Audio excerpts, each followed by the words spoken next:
ದಪ್ಪ ಆಗ್ತಾ ಬಂತು. ಗೋಸ್ಕರ ಕೈಯಲ್ಲೇ ಒಮ್ಮೆ ಸೆಟ್ ಮಾಡ್ಕೋತೀನಿ. ಚಪ್ಪಲ್ ಸ್ಟ್ಯಾಂಡ್ ಒಳಗೆ ಇನ್ನೊಂದು ಪಾರ್ಸೆಲ್. ಅನ್ನ ಸ್ವೀಟ್ ಹೊಸ ಶೂ ಸಾರಿ ಗ್ರೀನ್ ಸಾರಿನೇ.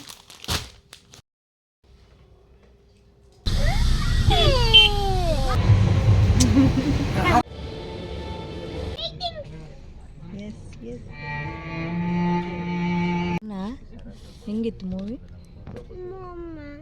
ನಗಾಡ್ದಿಯಾ?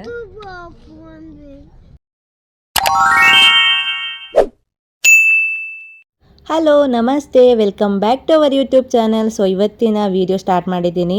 ಸೊ ಇವಾಗಷ್ಟೇ ಮಕ್ಕಳನ್ನೆಲ್ಲ ಸ್ಕೂಲ್ಗೆ ಬಿಟ್ಟು ಬಂದು ನಮ್ಮ ಟಾಸ್ಕ್ ಅಂತೂ ಕಂಪ್ಲೀಟ್ ಆಯಿತು ಅಂತ ಹೇಳ್ಬೋದು. ಬೆಳಿಗ್ಗೆ 5 ಗಂಟೆಗೆ ಸ್ಟಾರ್ಟ್ ಆಗುತ್ತೆ. ಮಕ್ಕಳಿಗೆ ಟಿಫಿನ್ ಬಾಕ್ಸ್ ಮಾಡು, ಲಂಚ್ ಬಾಕ್ಸ್ ರೆಡಿ ಮಾಡು ಅಂತ ಹೇಳಿ. ಇನ್ನು ಮನೆಯಲ್ಲಿ ಬೇರೆ ಬೇರೆ ಕೆಲಸ ಇರುತ್ತಲ್ವ, ಕ್ಲೀನಿಂಗು ಅದಿದು ಅಂತ ಹೇಳಿ ಇವಾಗಷ್ಟೇ ಕಿಚನ್ಗೆ ಬಂದೆ. ಮೊದಲಿಗೆ ಒಂದು ಸ್ವೀಟ್ ಮಾಡ್ಕೊಳ್ಳೋಣ ಅಂತ ಹೇಳಿ, ಯಾಕಂದರೆ ಮಕ್ಕಳು ಸ್ಕೂಲಿಂದ ಬಂದ ಮೇಲೆ ಏನಾದರೂ ಬೇಕು ಅಂತಲೇ ಹೇಳ್ತಾರೆ. ಸೊ ಅವರಿಗೋಸ್ಕರ ಏನಾದರೂ ಸ್ವೀಟ್ ಮಾಡೋಣ ಅಂತ ಅಂದ್ಕೊಳ್ತೀನಿ. ಡೈಲಿ ಟೈಮೇ ಸಿಗಲ್ಲ. ಸೊ ಹಾಗಾಗಿ ಇವಾಗ ಗ್ಯಾಸನ್ನೆಲ್ಲ ಕ್ಲೀನ್ ಮಾಡ್ತಾ ಇದ್ದೀನಿ. ಮಾಡಿಬಿಟ್ಟು ಮೊದಲಿಗೆ ಸ್ವೀಟನ್ನು ನಿಮ್ಮ ಜೊತೆ ಶೇರ್ ಮಾಡ್ತೀನಿ.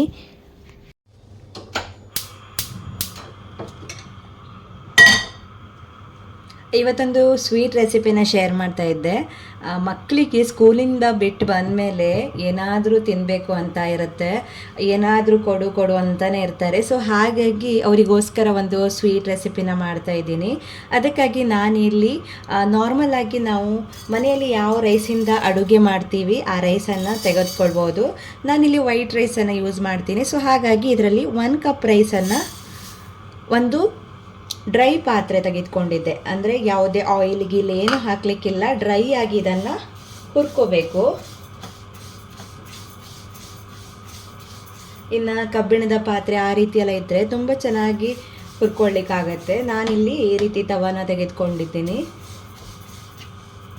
ಸೊ ಇದನ್ನು ಚೆನ್ನಾಗಿ ಫ್ರೈ ಮಾಡ್ಕೋಬೇಕು. ಇದನ್ನು ಹುರ್ಕೊಳ್ಳಿಕ್ಕೆ ಸ್ವಲ್ಪ ಟೈಮ್ ಹಿಡಿಯುತ್ತೆ.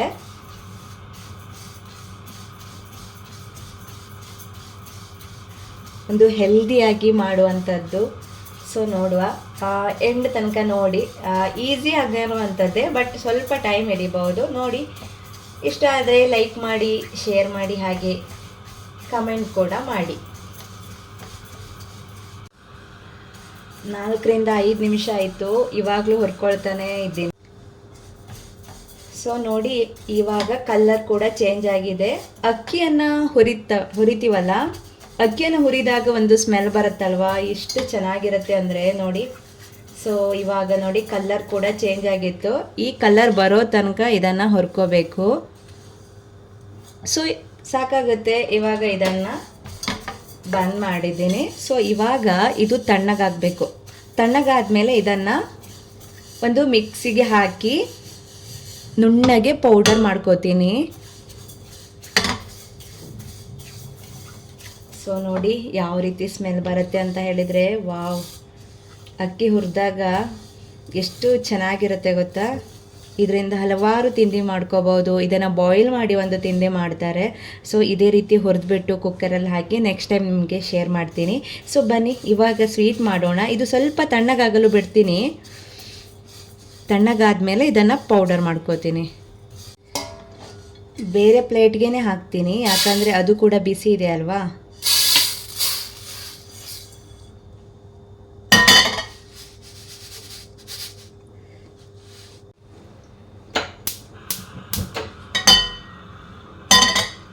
ಮತ್ತು ನಾನು ಇದೇ ಕಡಾಯಿಯನ್ನು ತೆಗೆದುಕೊಂಡಿದ್ದೆ. ಇವಾಗ ಇದೇ ಕಡಾಯಿಗೆ ಯಾವ ಕಪ್ಪಲ್ಲಿ ನಾವು ಅಕ್ಕಿಯನ್ನು ತೆಗೆದುಕೊಂಡಿದ್ದೀವಿ ಅದರಲ್ಲಿ 3/4 ಕಪ್ ಆಗುವಷ್ಟು ಸಕ್ಕರೆಯನ್ನು ಹಾಕ್ತಾ ಇದ್ದೀನಿ. ಜೊತೆಗೆ ಸ್ವಲ್ಪ ನೀರು.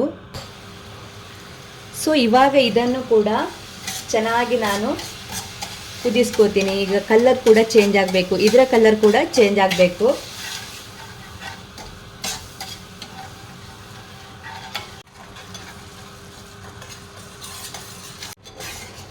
ಸಕ್ಕರೆ ಎಲ್ಲ ಕರಗಿ ದಪ್ಪ ಆಗ್ತಾ ಬಂತು. ಸೊ ನೋಡ್ಬಹುದಿಲ್ಲಿ ಈ ರೀತಿಯಾಗಿ. ಸೊ ನೈಬರ್ ಕೂಡ ಬೆಲ್ ಮಾಡಿದ್ರು, ಹೋಗಿ ಬಂದೆ, ಆವಾಗ ಈ ರೀತಿ ದಪ್ಪ ಆಗಿತ್ತು. ಸೊ ನೋ ಪ್ರಾಬ್ಲಮ್, ಈ ದಪ್ಪ ಆಗುತ್ತೆ. ನಂತರ ನಾನು ಇದಕ್ಕೆ ಹಾಲನ್ನು ಹಾಕಬೇಕು. ನಾನು ಯಾವ ಕಪ್ಪಲ್ಲಿ ರೈಸನ್ನು ತೆಗೆದುಕೊಂಡಿದ್ದೀನಿ ಅದೇ ಕಪ್ಪಲ್ಲಿ 1 ಕಪ್ ಆಗುವಷ್ಟು ಹಾಲನ್ನು ಹಾಕಿದ್ದೀನಿ. ಸೊ ಹಾಕಿದ ತಕ್ಷಣ ಏನಾಗಿತ್ತು, ಗಟ್ಟಿ ಆಗಿಬಿಡ್ತು. ಸೊ ನೋಡಿ ಈ ರೀತಿ ಗಟ್ಟಿ ಆದ ತಕ್ಷಣವೇ ಹಾಳಾಗೋಯ್ತು, ಇನ್ನು ನನಗೆ ಮಾಡಲಿಕ್ಕೆ ಆಗಲ್ಲ ಅನ್ನೋ ಯಾವುದೇ ರೀತಿ ಇಲ್ಲ. ಸೊ ಈ ರೀತಿ ಗಟ್ಟಿ ಆಗುತ್ತೆ. ಗಟ್ಟಿ ಆದ ತಕ್ಷಣ ನಾವೇನು ಮಾಡಬೇಕು, ಮಿಕ್ಸ್ ಮಾಡ್ತಾನೆ ಇರಬೇಕು. ಸಣ್ಣ ಉರಿಯಲ್ಲಿ ಮಿಕ್ಸ್ ಮಾಡ್ತಾನೆ ಇರಬೇಕು. 2-3 ನಿಮಿಷ ಮಿಕ್ಸ್ ಮಾಡ್ತಾ ಆ ಸಕ್ಕರೆ ಗಟ್ಟಿಯಾಗಿದೆಯಲ್ಲ ಅದು ಕರಗ್ತಾನೆ ಬರುತ್ತೆ, ಹಾಲಲ್ಲಿ ಕರಗ್ತಾನೆ ಬರುತ್ತೆ. ಸೊ ಹಾಗೆ ಮಿಕ್ಸ್ ಮಾಡ್ತಾ ಆಮೇಲೆ ಕರೆಕ್ಟ್ ಆಗೋಯ್ತು. ಸೊ ಇನ್ನು ಪೌಡರ್ ಮಾಡಿರೋ ಈ ರೀತಿಯಾಗಿ ನೈಸಾಗಿ ಪೌಡರ್ ಮಾಡ್ಕೋಬೇಕು. ಇವಾಗ ಇದನ್ನು ಪೌಡರ್ ಮಾಡಿ ಇಟ್ಕೊಂಡಿದ್ದೆ. ಸೊ ಇವಾಗ ಇದು ಕೂಡ ಅಷ್ಟೇ ಸ್ವಲ್ಪ ಕಲರ್ ಚೇಂಜ್ ಆಗಬೇಕು, ಹಾಲು ಮತ್ತು ಸಕ್ಕರೆ.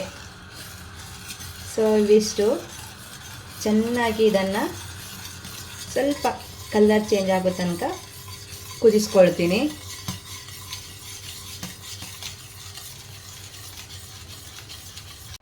ಸ್ವಲ್ಪ ಕಲರ್ ಚೇಂಜ್ ಆಗುತ್ತೆ, ಗೊತ್ತಾಗುತ್ತೆ. ಸೊ ಇವಾಗ ಇದಕ್ಕೆ ಪೌಡರನ್ನು ಹಾಕಿ ಮಿಕ್ಸ್ ಮಾಡೋದು.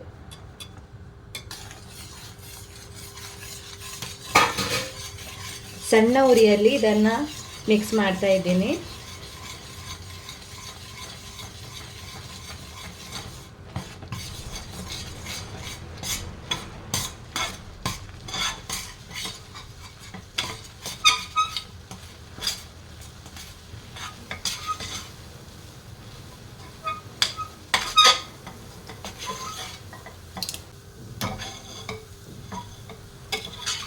ನೋಡಿ ಹದ ಹೇಗೆ ಬಂದಿದೆ ಅಂತ ಹೇಳಿ, ತುಂಬ ಚೆನ್ನಾಗಿ ಬಂದಿದೆ. ಸೊ ಇದೇ ರೀತಿಯಾಗಿ ಬರುತ್ತೆ.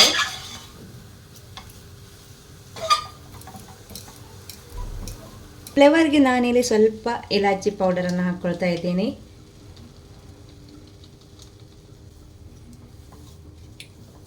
ಇದು ಆಪ್ಷನಲ್, ಬೇಕಾದರೆ ಹಾಕ್ಕೋಬಹುದು.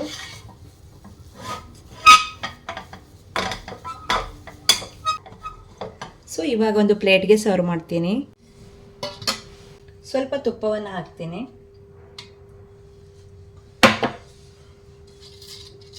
ಚೆನ್ನಾಗಿ ಇದಕ್ಕೆ ಮಿಕ್ಸ್ ಮಾಡಬೇಕು.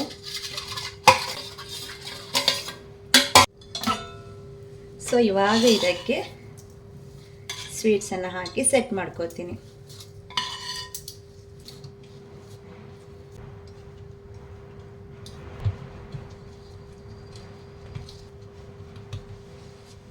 ಸೊ ನೋಡಿ ಚೆನ್ನಾಗಿ ಇದನ್ನು ಸೆಟ್ ಮಾಡ್ಕೋಬೇಕು. ಇದಕ್ಕೆ ಇವಾಗ ನಾನಿಲ್ಲಿ ಕಪ್ಪು ಎಳ್ಳು, ಸೊ ಡೆಕೋರೇಷನ್ಗೋಸ್ಕರ ಬಿಳಿ ಎಳ್ಳು ಇವಿಷ್ಟನ್ನು ಹಾಕಿದ್ದೀನಿ. ಕೈಯಲ್ಲೇ ಒಮ್ಮೆ ಸೆಟ್ ಮಾಡ್ಕೋತೀನಿ.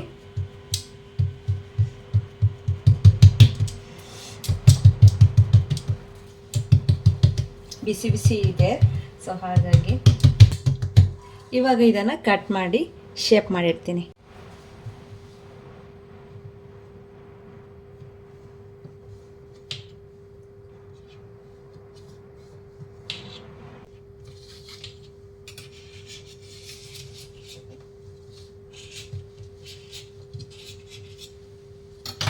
ಇವಾಗಲೂ ಕೂಡ ಓಪನ್ ಮಾಡಲಿಕ್ಕೆ ಆಗುತ್ತೆ.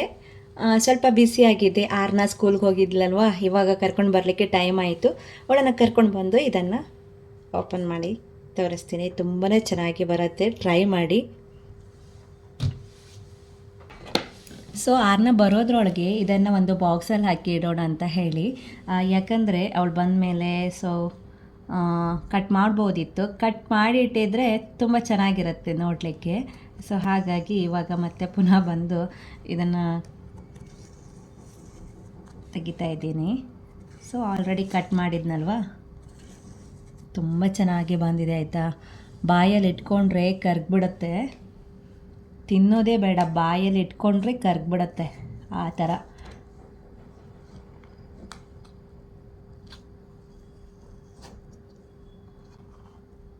ಸೊ ನೋಡಿ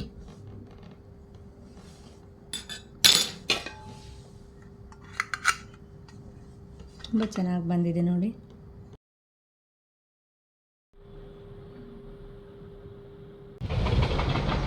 ಸೊ ಹೊರಗಡೆ ಅಂತೂ ಹನಿ ಹನಿ ಮಳೆ ಅದಂತೂ ಕಡಿಮೆ ಆಗೋದಿಲ್ಲ. ಸೊ ಬನ್ನಿ ಆರನ್ನ ಕರ್ಕೊಂಡು ಬರೋಣ.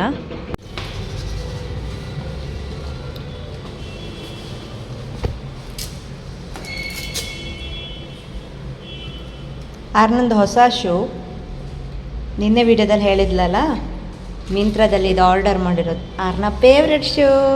ಹೇಗಿದೆ ಆರ್ನ, ಇಷ್ಟ ಆಯ್ತಾ?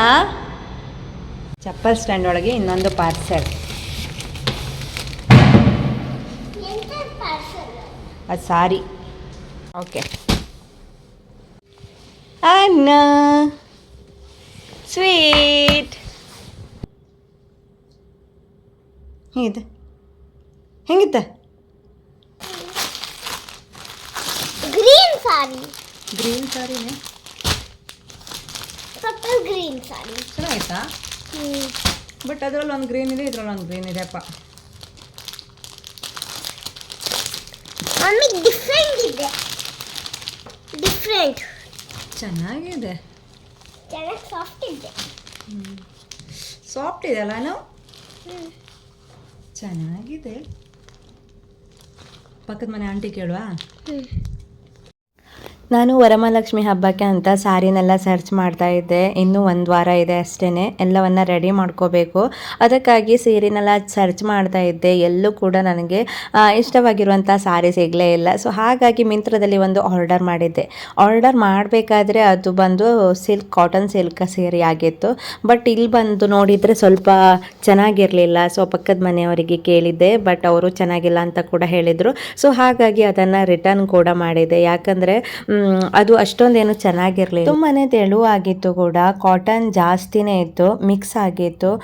ಸೊ ಹಾಗಾಗಿ ಅಷ್ಟೊಂದು ರೇಟ್ ಕೊಟ್ಟು ಯಾಕೆ ತೆಗೆದುಕೋಬೇಕು ಅಂತ ಹೇಳಿ ಪಕ್ಕದ ಮನೆಯವರು ಕೂಡ ಹೇಳಿದರು. ಸೊ ಹಾಗಾಗಿ ಮತ್ತೆ ನೋಡುವ, ಇನ್ನೂ ಒಂದು ವಾರ ಇದೆ ಅಲ್ವಾ ಅಂತ ಹೇಳಿ. ಕೆಲವೊಂದು ದಿನ ನಮ್ಮ ಮನೆಯಲ್ಲಿ ಯಾವ ಥರ ಆಗುತ್ತೆ ಅಂತ ಹೇಳಿದರೆ, ಅದ್ವಿನ್ ಕೂಡ 3 ಗಂಟೆ 3:30 ಹಾಗೆ ಮನೆಗೆ ಬರ್ತಾನೆ. ಮನೆಗೆ ಬಂದ ತಕ್ಷಣ ಏನು ಮಾಡ್ತಾನೆ, ಫ್ರೆಶ್ ಅಪ್ ಆಗಿ ಊಟ ಮಾಡಿ ಟಿವಿ ನೋಡ್ತಾನೆ. ಇವತ್ತು ನಾನು ಹೇಳಿದೆ ಹೋಮ್ವರ್ಕ್ ಎಲ್ಲ ಮಾಡು, ಬಂದ ತಕ್ಷಣ ಯಾಕೆ ಟಿವಿ ನೋಡ್ತೀಯ ಅಂತ ಹೇಳಿ ಕೂರಿಸ್ಕೊಂಡು ಇಬ್ಬರಿಗೂ ಹೋಮ್ವರ್ಕ್ ಮಾಡಿಸ್ತಾ ಇದ್ದೆ. ಆಗಲೇ ಟೈಮ್ ಬಂದು 5:30 ಆಗ್ತಾ ಬಂತು. ಯಾವಾಗಲೂ ನಾನು ಈವ್ನಿಂಗ್ ಅಡುಗೆ ಮಾಡೋದು. ಸೊ ಇವತ್ತು ಕೂಡ 5:30 6 ಗಂಟೆ ಆಗ್ತಾ ಬಂತು. ಇನ್ನು 7 ಗಂಟೆಗೆ ಊಟ ಮಾಡ್ತೀವಿ. ಸೊ ಫಟಾಫಟ್ ಅಂತ 45 ಮಿನಿಟಲ್ಲಿ ನಾನು ಅಡುಗೆ ಮಾಡಬೇಕಾಗಿತ್ತು. ಸೊ ಅಡುಗೆ ಮಾಡಲಿಕ್ಕೆ ಹೋಗ್ತೀನಿ. ಹಸ್ಬೆಂಡ್ ಕೂಡ ಕಾಲ್ ಮಾಡಿ ಇವತ್ತೊಂದು ಮೂವಿ ಇತ್ತು ನೋಡೋಣ ಅಂತ ಹೇಳಿ, ಫ್ರಮ್ ಸೊ ಆ ಮೂವಿನ ನೋಡಲಿಕ್ಕೆ ಹೋಗೋಣ ಅಂತ ಹೇಳಿದರು. ಫುಲ್ ಹ್ಯಾಪಿಲಿ ನಾನು ಬೇಗ ಅಡುಗೆ ಮಾಡಿ ಇವಾಗ ಹೊರಟ್ವಿ. ಟೈಮ್ ಬಂದು 6:30, ಶೋ ಇರೋದು 7:10ಗೆ. ಯಾಕಂದರೆ ಇದನ್ನು ಹೇಳ್ತಾ ಇದ್ದೀನಿ, ಯಾವಾಗಲೂ ಪ್ಲ್ಯಾನ್ ಮಾಡಿಕೊಂಡು ಎಲ್ಲಿಗಾದರೂ ಹೋಗ್ತೀನಿ ಅಂತ ಹೋದರೆ ಹೋಗಲಿಕ್ಕೇ ಆಗೋದಿಲ್ಲ. ಸೊ ನಾವು ತುಂಬ ಕಡೆ ಪ್ಲ್ಯಾನ್ ಕೂಡ ಮಾಡಿದ್ವಿ, ಬಟ್ ಇವತ್ತಿಗೂ ಹೋಗ್ಲಿಕ್ಕೆ ಆಗಲಿಲ್ಲ. ಸೊ ಹಾಗಾಗಿ ಕೆಲವೊಂದು ಈ ಪ್ಲ್ಯಾನ್ ಇಲ್ಲದೇ ದಿನ ಹೇಗೆ ಹೋಗುತ್ತೆ ಅಂತ ಹೇಳಿ ನೋಡಿ, ಸಡನ್ನಾಗಿ ನಾವು ಇವಾಗ ಹೋಗ್ತಾ ಇದ್ವಿ.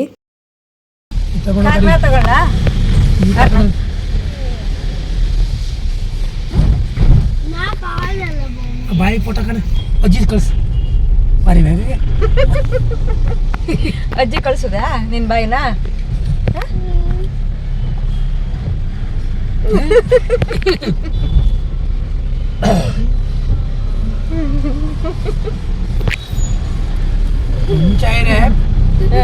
ಮುಂಚೆ ಸೋ ಕ್ಯೂಟ್.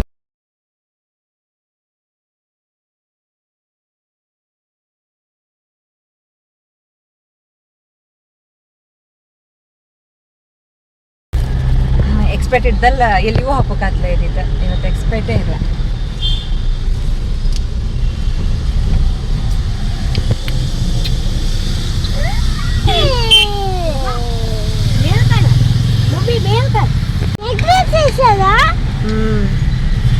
ಇನ್ಮೇಲೆ ಮೆಟ್ರೋದಲ್ಲ ಆಪ್ದಲ್ಲ ಅದು. ಆಗಲಿಲ್ಲ. ಇನ್ನು ಹೋಗಬೇಕಾದ್ರೆ ಹಸ್ಬೆಂಡ್ ಮೊಬೈಲ್ಗೆ ನಾನು 1 ನಂಬರ್ ಅಂತ ಹಾಕಿದ್ದೆ. ಯಾಕಂದರೆ ಹೇಳಿದರೆ ಇದೊಂದು ಕಲರ್ ಥೆರಪಿ ಅಂತ ಹೇಳಿ ಒಂದು ಇವಾಗ ಟ್ರೆಂಡಲ್ಲಿ ನಡೀತಾ ಇದೆ ಅಲ್ವಾ. ಸೊ ಅದನ್ನು ಹಾಕಿದರೆ ಏನೋ ಆಗುತ್ತೆ, ಅದಾಗುತ್ತೆ, ಇದಾಗುತ್ತೆ ಅಂತ ಇದೆ. ಸೊ ಹಾಗಾಗಿ ನಾನು ಇದನ್ನು ಅವ್ರ ಮೊಬೈಲ್ಗೆ ಹಾಕಿದ್ದೆ ಏನೋ ಒಂದು ರೀಸನ್ಗೆ. ಸಕ್ಸಸ್ ಆದರೆ ಖಂಡಿತ ನಿಮ್ಮ ಜೊತೆ ಶೇರ್ ಮಾಡ್ತೀನಿ. ಸೊ ಹಾಗೆ ಅದನ್ನು ಹೇಳ್ತಾ ಇದ್ರು, ಹಾಕಿ 2 ದಿನ ಆಯಿತು ಏನೂ ಆಗಿಲ್ಲ ಅಂತ ಹೇಳಿ. ಸೊ ತಮಾಷೆ ಮಾಡಿಕೊಂಡು ಹೋಗ್ತಾ ಇದ್ವಿ. ಇದ್ರ ಮೇಲ್ಗಡೆ ಇತ್ತು, ಇದ್ರ ಮೇಲ್ಗಡೆ ನಿಜ ಟಿಕೆಟ್ ಟಿಕೆಟ್ ಮಾಡ್ಕ ಅಲ್ಲೇ ಪುತ್ತಾನೆ ಮೊದಲು ಇಲ್ಲ, ಅದು ಮೊದಲು ವೆಸ್ಟ್ ಸೈಡ್ ಇರುತ್ತೆ, ಈಗ ಜೂಡಿಯೋ ಬಂತ ವೆಸ್ಟ್ ಸೈಡ್ ಮೇಲೆ ಕಡೆ. ಹದಿನೈದು ನಿಮಿಷ ಮಾಡಿ. 6 o'clock है mummy mummy mummy mummy okay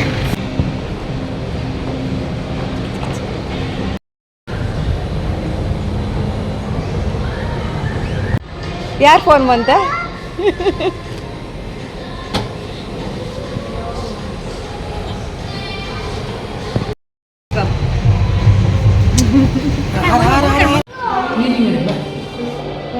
cleaning ಇದೆಯಾ? 5 ನಂಬರಾ?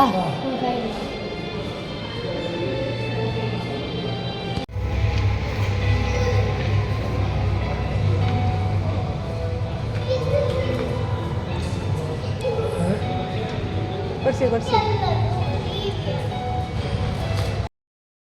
ಇನ್ನು ಮೂವಿ ಬಗ್ಗೆ ಹೇಳಬೇಕು ಅಂದರೆ ತುಂಬಾ ಚೆನ್ನಾಗಿತ್ತು. ಎಷ್ಟು ಎಂಜಾಯ್ ಮಾಡಿದ್ವಿ ಅಂತ ಹೇಳಿದರೆ, ಕಾಮಿಡಿ ಹಾರರ್ ಮೂವಿ ತುಂಬಾ ಚೆನ್ನಾಗಿತ್ತು. ನನಗಂತೂ ತುಂಬಾ ಪರ್ಸ್ನಲಿ ಇಷ್ಟ ಆಯಿತು. ಯಾಕೆ ಗೊತ್ತಾ?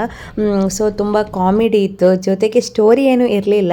ಸ್ಟೋರಿ ಇಲ್ಲ ಅಂತಾದರೂ ಕೂಡ ಈಗ ಊರ ಕಡೆಯಲ್ಲಿ ಕೆಲವೊಂದು ಸಲ ಹುಲಿ ಹೋಯಿತು, ನರಿ ಹೋಯಿತು ಅಂತ ಹೇಳ್ತಾರಲ್ಲ, ಅದೇ ರೀತಿಯಾಗಿ ಇವಾಗ ದರ್ಶನ ಮಾಡಿದಾಗ ಹಾಗಂತೆ ಹೀಗಂತೆ. ಸೊ ಆ ರೀತಿಯೆಲ್ಲ ಒಂಥರ ಮೂಢನಂಬಿಕೆಗಳು ಜಾಸ್ತಿ. ಇದನ್ನು ನೋಡಿದಾಗ ಹೀಗೆ ಹೇಳ್ತಾರೆ ಜನ, ಇದಕ್ಕೋಸ್ಕರ ಈ ರೀತಿ ಹೇಳ್ತಾರೆ ಅನ್ನೋದು ಈ ಮೂವಿ ನೋಡಿದಾಗ ಅನಿಸುತ್ತೆ. ಸೊ ನೋಡಿ, ಇನ್ನೂ ಯಾರೆಲ್ಲ ನೋಡಿಲ್ಲ ನೋಡಿ, ಎಂಜಾಯ್ ಮಾಡಿ ಅಂತ ಹೇಳ್ತೀನಿ. ಸೊ ತುಂಬಾ ಚೆನ್ನಾಗಾಯಿತು. 7:10ಕ್ಕೆ ಮೂವಿ ಸ್ಟಾರ್ಟ್ ಆಗಿರೋದು, 10:15ಕ್ಕೆ ನಾವು ಮನೆಗೆ ಬಂದ್ವಿ. ಸೊ ಅಲ್ಲಿ ತನಕನೂ ನಮಗೆ ಟೈಮ್ ಪಾಸ್ ಆಗಿರೋದೇ ಗೊತ್ತಾಗಲಿಲ್ಲ. Papa, I saw flying lights in my dream. Is it? Then let's find them for real.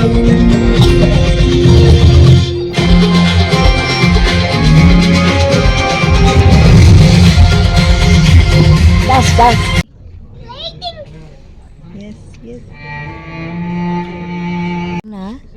ಹೆಂಗಿತ್ತು ಮೂವಿ? Mama. ನಗಡ್ದಿಯಾ? Papa. ನೀ ಎಂತಕ್ಕೆ ಬಂದಿದ್ದ? ನೀ ಏನಕ್ಕೆ ಬಂದದ್ದು ಮೂವಿಗೆ? ತಿಂಬುಕ? Popcorn. Thank you.